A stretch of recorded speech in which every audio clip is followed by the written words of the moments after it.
You are listening to the White Cloud Mystic Podcast. I am your host, Nicole, and this is episode 8.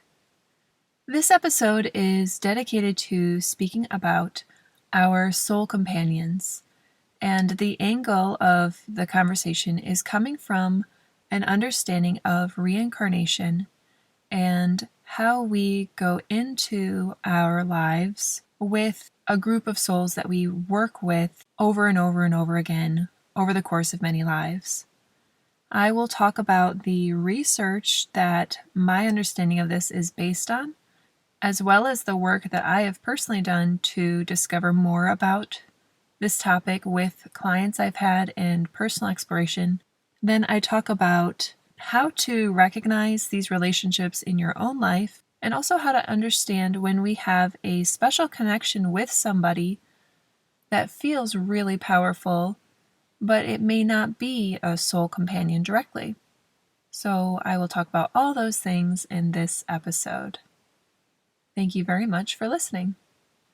I would first like to introduce a man named Dr. Michael Newton, and it is his work that has really shaped my understanding of soul relationships, and it is his work that is a lot of my personal foundation for my exploration into spiritual, beyond this world reality work.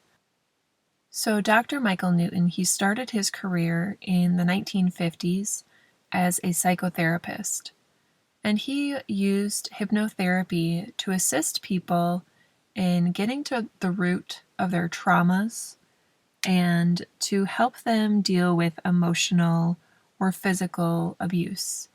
So he would do current life regressional work. The first time that he experienced a past life regression with a client was completely by chance.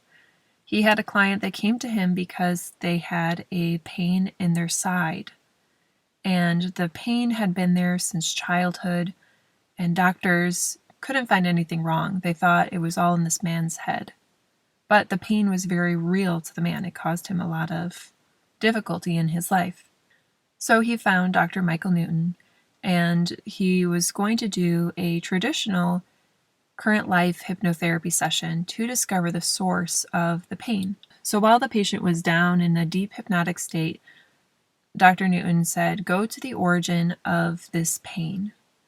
And the man jumped backwards into a life where he was a soldier in World War I. And in that life, he had been a British sergeant, and he had been bayoneted in the side. And at this point, Dr. Michael Newton was a complete skeptic. And he was a complete skeptic essentially throughout all of his cases. His mind does not just take things as truth.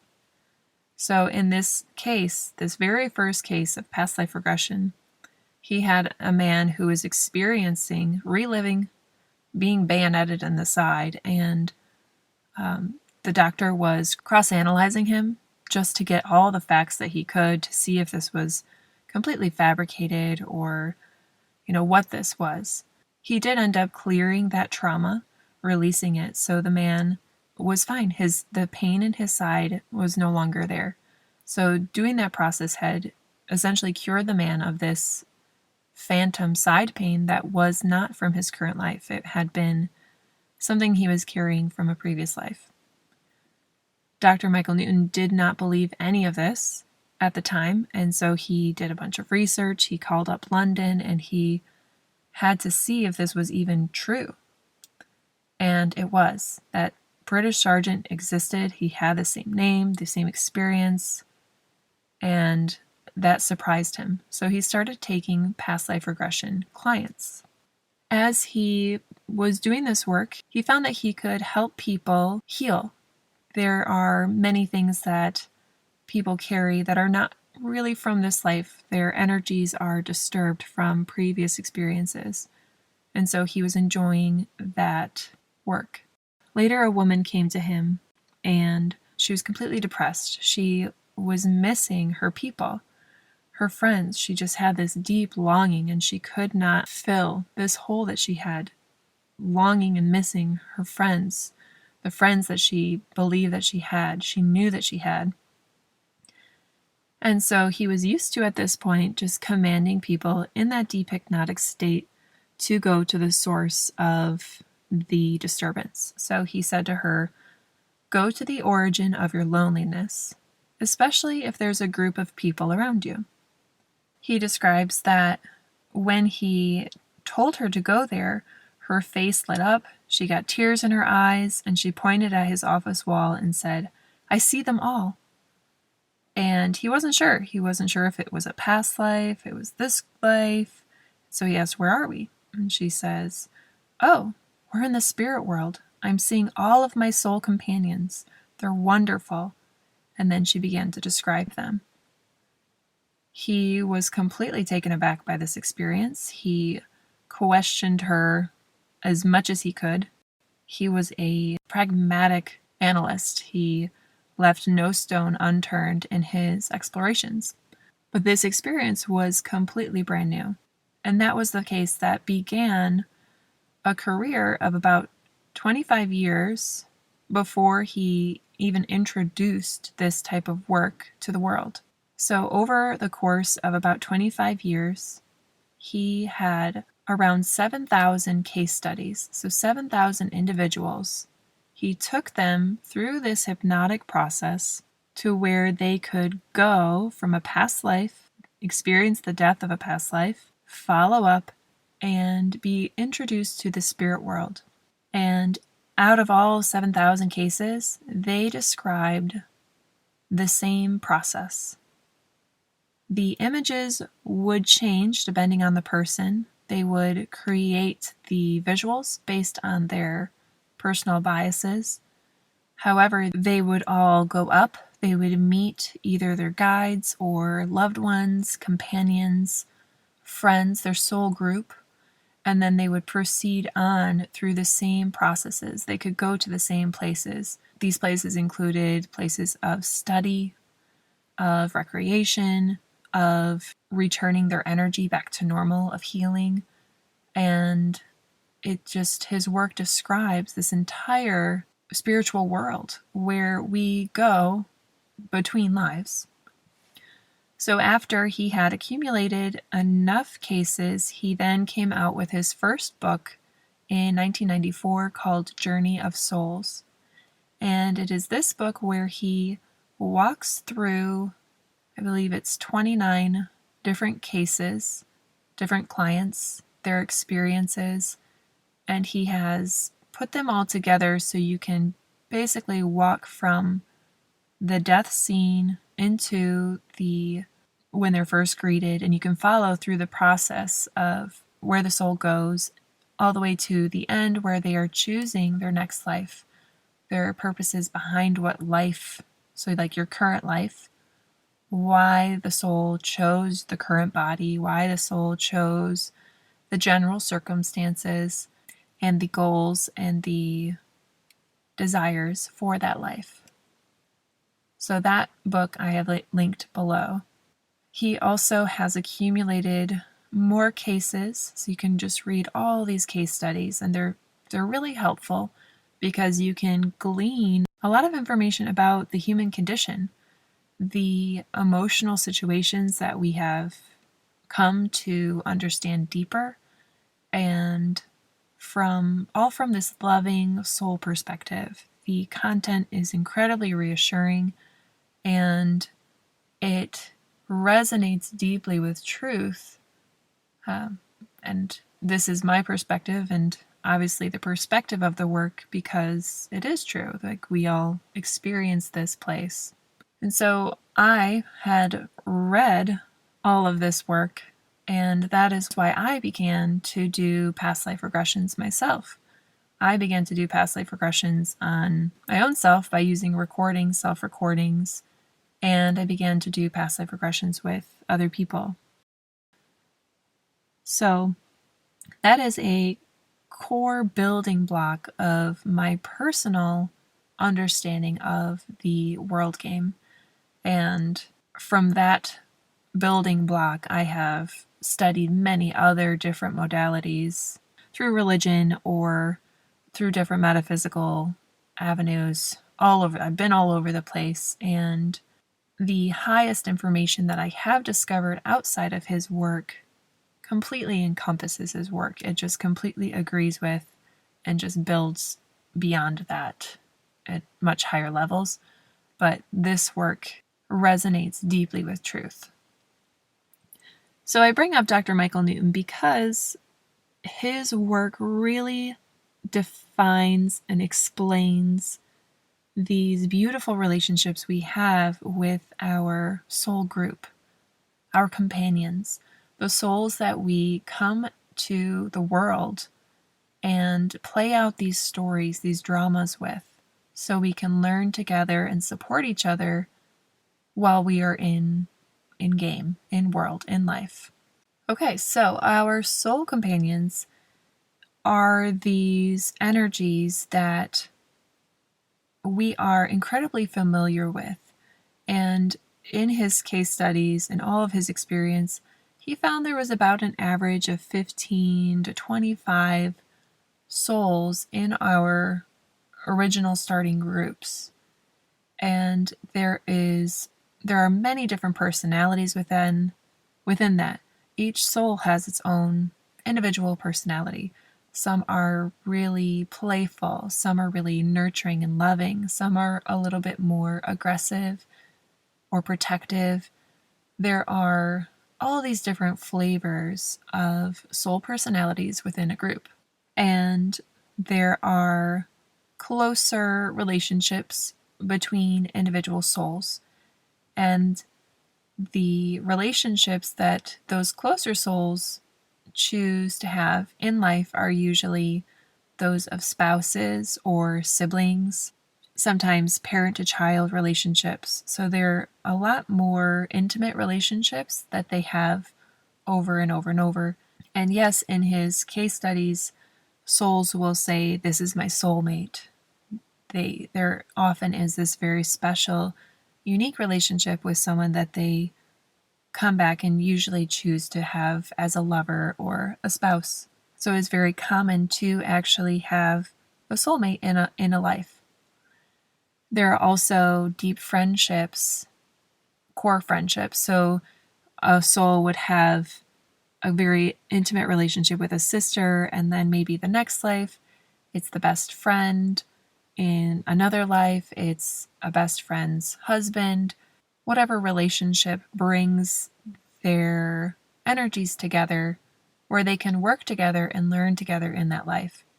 Let's picture our soul companions almost as classmates, because in the spirit world, we are essentially learning. The whole process is about learning about ourselves, how we interact with others, how to experience different emotions, different situations, how to test ourselves.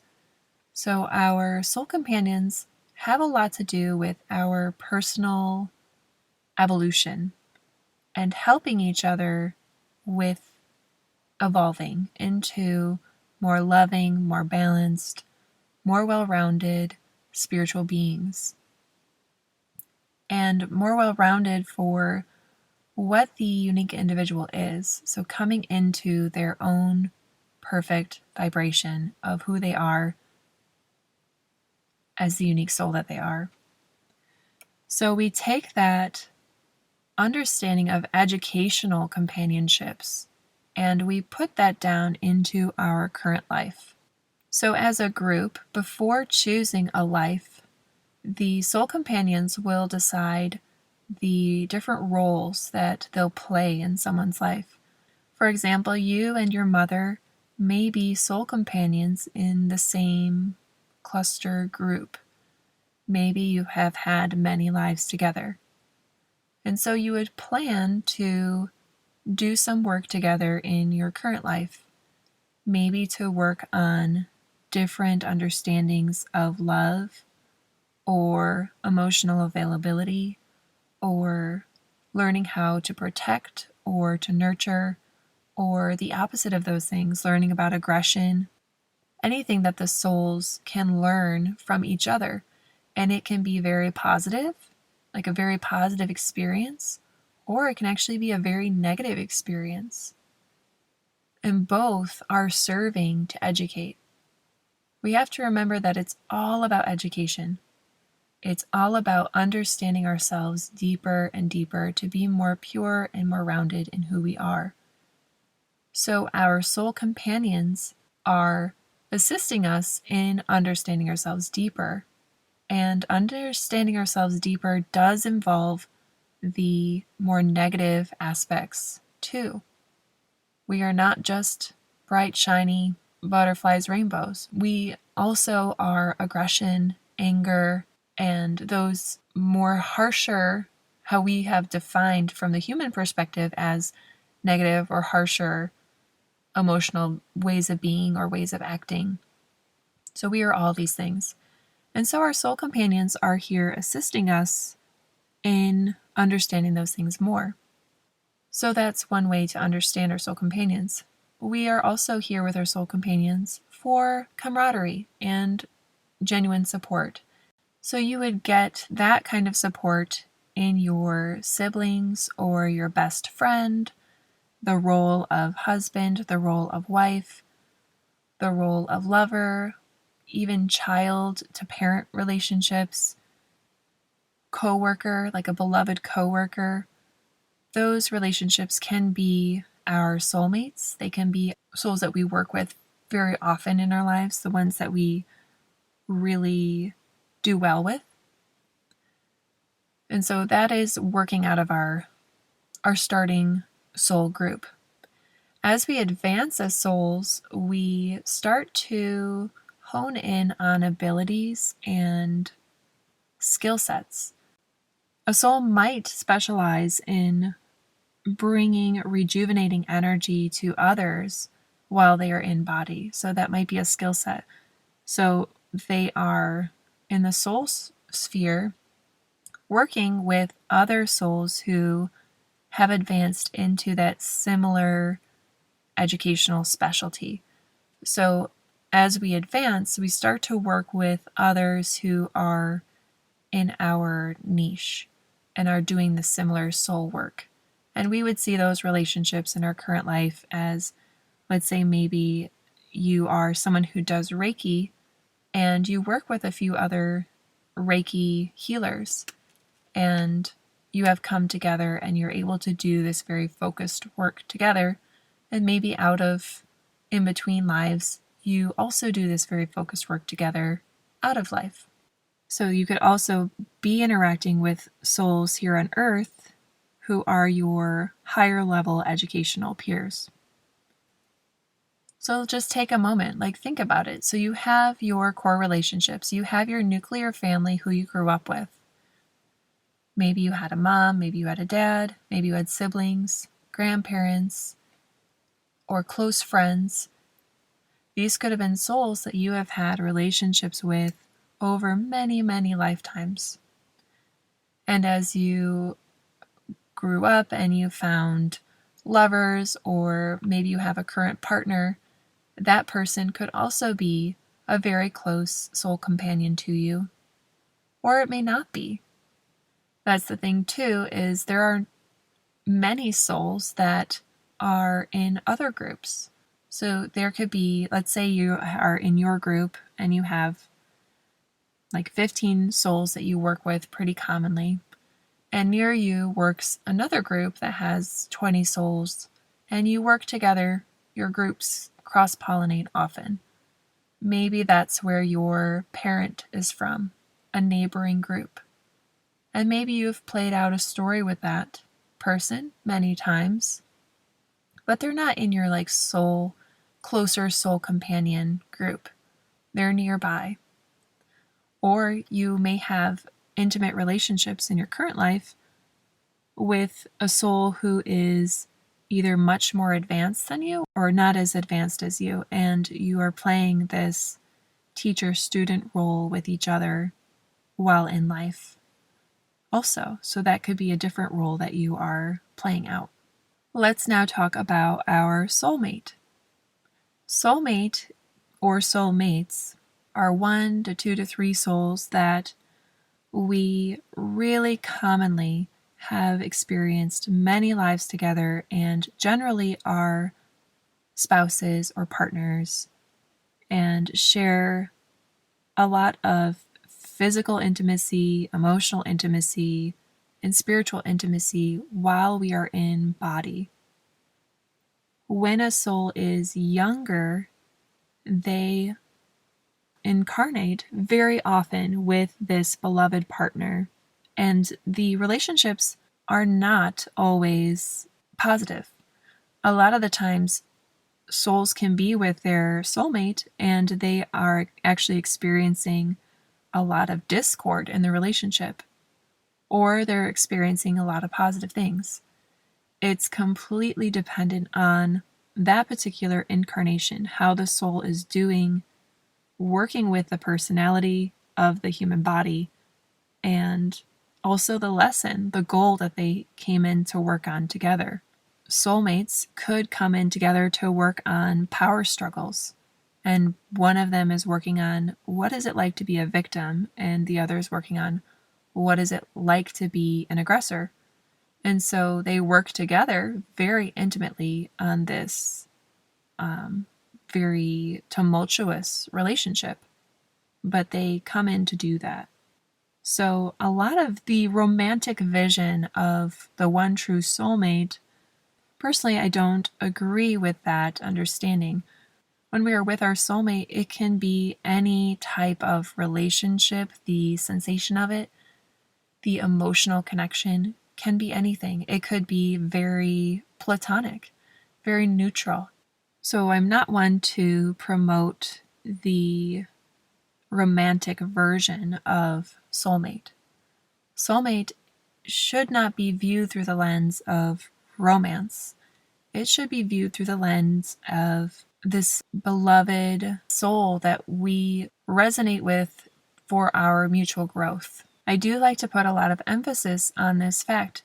Earth is educational, it's experiential, it's a learning place for development, for balancing, for understanding. It is not a place for just romance and bliss. So when we are here with our soul companions, with our soulmates, we are evolving together and we are working on educating each other through the interpersonal dynamics that relationships always bring up. So now arises the question of how do we recognize a soul companion or a soul mate? Can we recognize these people? In the Life Between Lives case studies, you will see that when souls are planning a life together, they study moments when they will cross paths and they put it deep in their mind, things to recognize so they recognize that person. So they're kind of like breadcrumbs, or I think they call them signposts. He likes to call them signposts. So, for example, maybe the person that you're supposed to have a longer term relationship with, maybe the thing you're looking for is a certain colored shirt, or a hairstyle, or maybe a type of job, or a personality trait, maybe a song. There are countless triggers, countless examples. And you could think of your more intimate relationships. Is there something that you remember from the day that you met this person? Sometimes just in that memory, you can kind of figure out what that signpost could have been. There's just something in that memory that you remember that stands out to you. It was different than an average day. So that's one way that you could recognize your soul companions. Another way is there is a general sense of familiarity, this really easy companionship level with people. They just feel familiar. And it could happen with someone that you work with and you're only with maybe a year or two, or even shorter period of time, or a longer term relationship.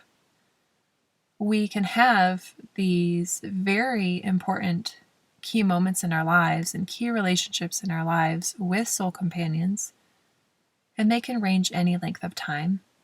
there's something that you can connect with them at a deeper level than other people.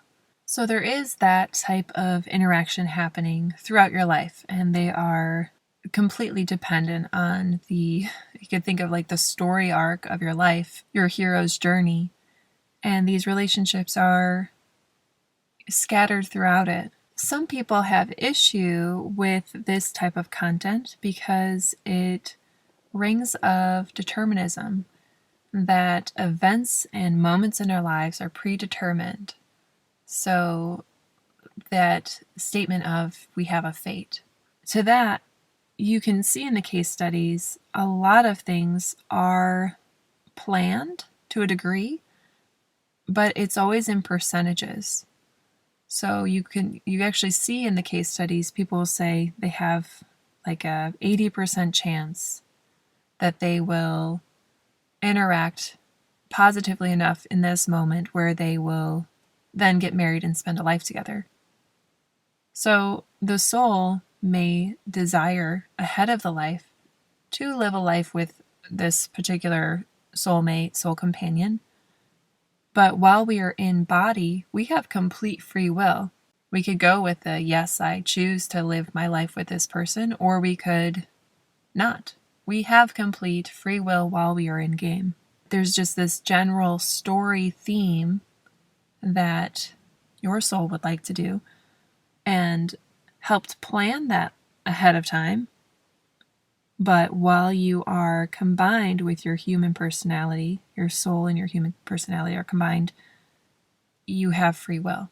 So bearing that in mind, we have the free will, and we are in a world that is completely interactive to the point of we can have these meetings with people at very key moments in our lives, which may not be pre-planned. But the two people are on that same trajectory and matching each other's call. So let's say, for example, someone is in deep grief over the loss of a loved one or a child, and they just cannot get out of that grief.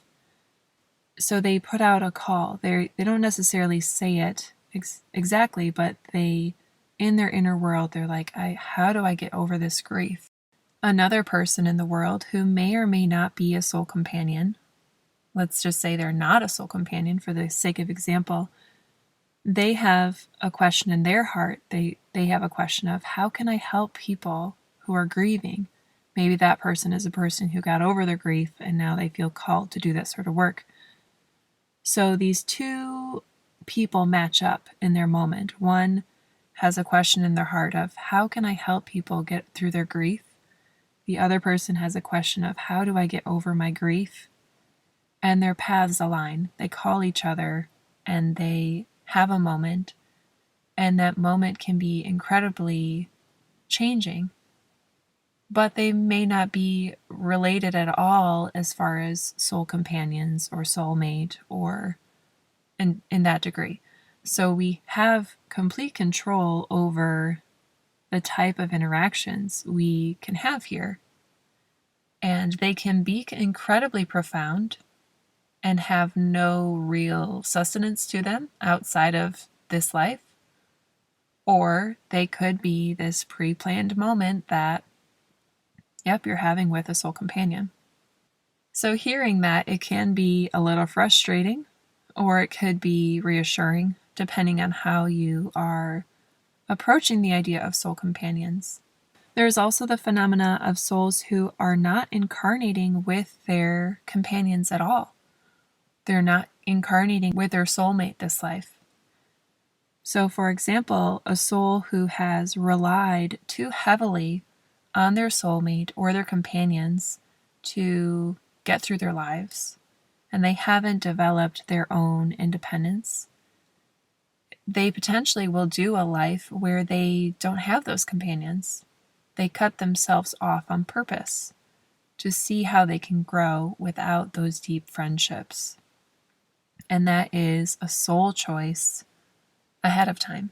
So you can have that kind of situation, and maybe that person is filled with longing and they just cannot get over that sense of missing their people, kind of like Dr. Michael Newton's first case. Or maybe they are planning to meet some more of their soul companions or their soulmate much later in life, after they have spent a lot of time working through some of those independence issues that they needed to develop. So maybe later in life they can come together when they have reached a certain level of development. And maybe they have to reach that development level before their soulmate would even find them attractive as far as having a relationship with. So that's another way of life could play out. There are also souls who are called wanderers, and these are souls that are not typically incarnating on Earth. They have not incarnated on Earth many times at all. They have done most of their incarnations other places. So these wanderers could be here completely on their own and be having a very different experience altogether without the support that they typically have. So there's that situation too. And there was one case in particular where there was a soul who this was his second life here on Earth, and he was from from a different dimension. So there are those types of case studies too in this work. You can see outside of the inner workings. You can explore pretty well with Dr. Michael Newton's work once you start getting into it, if you want to go that far. In his first book, I don't believe he does go out of planet, and he really doesn't do it very much. So that's kind of, you have to get deeper in his work to find those cases. But that's another example. Maybe he's here without any support from souls that they know, energies that they recognize. In my personal practice with doing past life regressions, which are not nearly as extensive, not even close to as extensive as Dr. Michael Newton, but I too have seen souls have relationships in past lives and then are also in their current life. And people usually enjoy getting to know the relationships that they have had with that individual before. They find it interesting. Sometimes it can be reassuring. Sometimes we can have a very complicated relationship in our current life that we just don't fully understand until we do a past life regression and we realize that we are kind of doing the opposite of something that we did in a previous life. And we'll say it's like an abusive relationship and it's the aggressor versus the victim. Maybe the roles reversed. And that's not due to like karmic punishment, but it's actually due to helping understand the perspective, being able to understand both sides of that experience. If you are looking for validation to know if certain people in your life are companions or your soulmate, you can do the type of question and answer technique that I suggest for pretty much everything. So you can have the question in your heart. You can say, is this person my soulmate? And again, let's not think of soulmate as this like magical romantic partner. It's not that. It's someone that you are going to have a deeply educational experience about yourself and their self. So you can have that question in your heart, or you say it out loud, is this person my soulmate? And then you wait. You go into a very quiet place of meditative, quiet contemplation, and maybe you will get your response immediately. Like maybe a deep inner knowing will inform you right then. Or you could go about your day, your days, your week, and you'll start to see different synchronicities interacting with you to give you the answer to that question. So you can apply that way of asking to gain more information about anything, but specifically for your soul companions or soulmates. So that's something you could do if you're looking for validation. You could also pursue doing a past life regression or a life between lives session with somebody who does that. I will link below where you can find, they call it an LBL, Life Between Lives practitioner. I'll link that below. It is a pretty expensive process, that one, the Life Between Lives session. And it is expensive because you are doing a past life regression on either the same day or like the day before, so its own session, and then you do this very lengthy, it's like 4 to 6 hours for the Life Between Lives section. So there is a price to have that experience, but people walk away healed, they walk away empowered with a lot of new perspective. They walk away with the ability to communicate with their guides who are not in body, their guides who are always working with them, with or without their knowing. The benefits are countless. So if that is something that you would like to seek, you can find a practitioner who's near you. And a lot of the practitioners also, I have seen they offer things online where you could do your session online, and that's up to you. I have done one session, that type of session with someone. I've had one successful session, mainly because I haven't attempted it very much until very recently. I have done many past life regressions. If you would like to seek me for that, I'll link my personal website below as well. So that's another way that you could gain that understanding yourself. If you do go the past life regression route, whoever does it for you, you could say, you could set the intention to visit a life where you had a significant relationship with your soulmate. You could ask them to do that, and so they would direct you that way. Or you could say, I would like to go to a life where I had a significant relationship with whoever you're curious if they're your soulmate now. So that could be how you could gain more information that way. You could also go into using an intuitive tool for asking to gain more information. You could use different intuitive tools. So that's your tarot, your pendulum. And I suggest those tools because you are interacting with your spirit, your personal spirit, your soul that's in you, and you're also interacting with your guide. So if you have developed that ability to go into that space, you could just use an intuitive tool to get more information and ask for more perspective that way. And a final note about Dr. Michael Newton's work: if you are someone who has experienced the early loss of a loved one, the early loss of a child or a spouse, or if you have somebody in hospice or anything around death and you are feeling a lot of worry or grief, his work, the book Journey of Souls, which again is linked below, can bring you immense comfort and a new perspective. It offers a different way of understanding maybe why this has happened, or understanding that your loved one is home amongst friends and is doing just fine. So if you are looking for content to help you through, or if you know somebody who is going through that and they're open to a different way of looking at things, I really highly recommend that book to anybody who is grieving.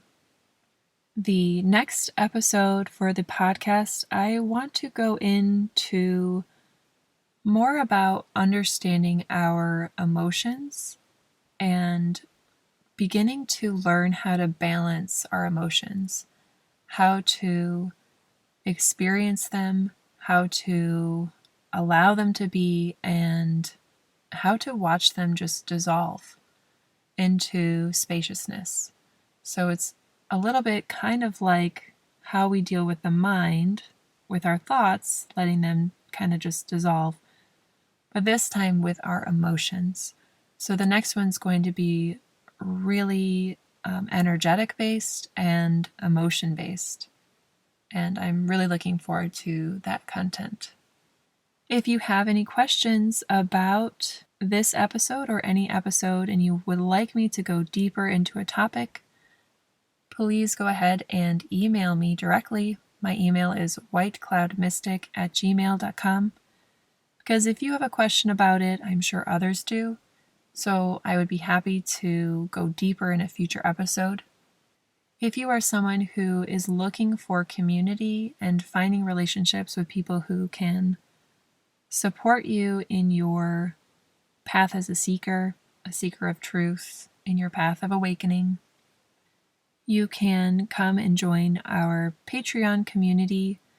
The updated link for that is below. I recently discovered that the link that had been posted was not a active account.